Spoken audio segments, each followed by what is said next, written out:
Nesse episódio do Enriquecidamente eu tenho um desafio para você. Até o final eu vou te convencer que você investir em renda variável não necessariamente é mais arriscado do que você investir em renda fixa.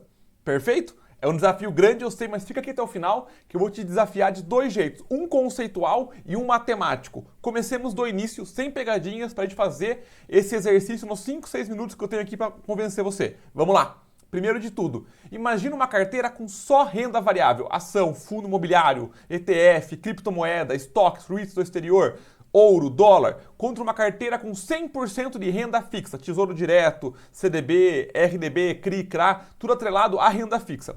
Intuitivamente a gente pensa, poxa, a carteira com 100% de renda fixa, ela é mais segura, porque tem uma previsibilidade maior, e previsibilidade é menos risco. Até aí, perfeito. Agora, para desenrolar esse raciocínio, pensa comigo. Vamos assumir que a carteira 100% renda fixa é mais segura que 100% renda variável. Beleza? Beleza. Agora, o que é mais seguro? Presta atenção. A carteira com 100% de renda fixa ou uma carteira com 90% renda fixa e 10% variável? O que é mais seguro? A nossa intuição tende a falar, poxa, Matheus, mas a renda fixa ainda é mais segura. Quando você coloca a renda variável, você aumenta o risco, mas na realidade você não aumenta o risco. Tudo, e isso é uma lição de ouro, tá? Essa é uma lição que eu demorei anos para internalizar. Eu demoro horas e horas explicando isso e contornando isso para as pessoas internalizarem. Quero que você entenda em alguns minutos com uma sacada simples. Tudo que você coloca na sua carteira que não tem uma correlação com as coisas anteriores, que é aleatório, te ajuda. Tudo que não anda para o mesmo lado te ajuda. Quer entender melhor? Imagina que de repente, na renda fixa, o governo coloca uma tributação maior.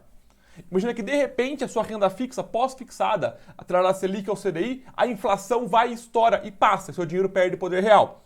Até o seu título híbrido, IPCA+, que te dá o IPCA mais uma taxa, só que o IPCA não é medida real da inflação, ela é uma média. A nossa inflação do nosso custo de vida pode ser maior do que o IPCA. Você pegou um pré-fixado, que é renda fixa também. Se a inflação estoura, você acaba perdendo dinheiro em cima dele. Mas, Matheus, é só a inflação que você está falando? Não, pode ser legislação. Um banco pode quebrar, pode te dar calote, pode mudar um monte de coisas, além do gigantesco custo de oportunidade que existe, que você está atrelado a uma coisa só. Pode ser que o governo coloque uma nova lei que agora nenhum título público mais tem liquidez, você pode resgatar no vencimento. Concorda que, apesar de pouco provável, isso é um risco do negócio? Sempre que você coloca alguma pitada de outra coisa, aquilo te ajuda.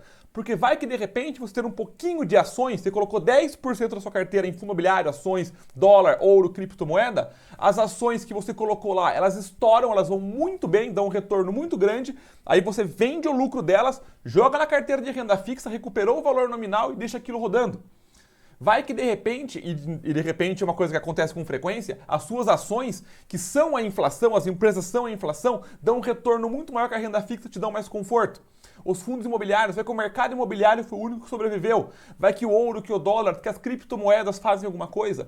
Tudo que tem uma correlação baixa, ou seja, tudo que não anda para o mesmo lado, é melhor. Tudo que não anda para a mesma direção te ajuda, porque qualquer coisa que afete um tipo de ativo da sua carteira, se você tem muito naquilo, aquilo sofre. A gente não consegue antecipar as coisas.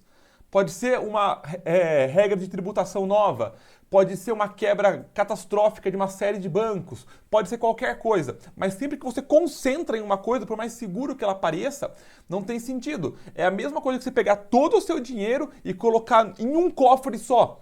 Mas se de repente roubam aquele cofre, você perdeu tudo. Talvez valesse a pena ter um pouco de dinheiro na gaveta, no bolso, emprestado para um amigo, alguma coisa para diversificar o seu risco. Então, quando você coloca uma pitada de outras coisas na sua carteira, é um dos pouquíssimos jeitos de você balancear risco-retorno. De você abaixar o risco, aumentar o retorno, é colocar pitadas de outras coisas na sua carteira. Entendeu o conceito? Por mais seguro que aquilo pareça, na realidade não é. Porque você concentra em uma coisa só, que por mais que você não enxergue o risco, aquele risco intrínseco existe e o risco da catástrofe pode acontecer. Pense em Brumadinho, pense na barragem que tinha que ter 10 alertas de segurança para ela quebrar e de fato ela foi e quebrou. A qualquer crise, ela é precedida de muita calma e muita segurança. Agora, o ponto de vista matemático super rápido para você. É um slide só. Esse slide aqui, eu já mostrei em uma aula minha que eu fiz só sobre ele, mas ele mostra, de maneira geral, em função do tempo, qual que é a proporção ideal de renda fixa e renda variável na sua carteira para ter o menor risco e o maior retorno. Se você investe para 20 anos, na teoria matemática, Se você tiver 58% da sua carteira em ações e 42% em renda fixa, é o melhor balanço risco-retorno. E repare o seguinte, quanto mais passa o tempo, maior é o percentual, aqui, ó, maior é o percentual de ações que você pode ter na sua carteira. De forma que para quem investe para 30 anos, na teoria histórica, ter quase 70% da carteira em ações é o mais seguro que existe.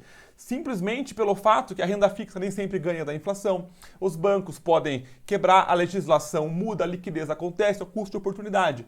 Então colocar uma pitada de alguma coisa é muito importante. A gente só não pode confundir o tempero com o prato principal para quem está começando. Mas a ideia é, você ter uma carteira com muita renda variável, não necessariamente ela é mais arriscada que uma carteira com muita renda fixa. Alguém que tem só Tesouro Direto Selic, com certeza tem um risco muito maior do que alguém que tem fundo imobiliário, ETF, ação, ouro, dólar, Bitcoin, porque isso é uma carteira que não anda tudo junto. É uma coisa que tende a te dar um retorno real, tende a ter a proteção da inflação, se beneficiar dos setores, e é essa que é a ideia. Sempre que você diversifica, por mais que aquilo sozinho esteja arriscado, no contexto te ajuda. Legal? Gostou dessa aula aqui? Comenta aqui embaixo, vejo vocês na próxima.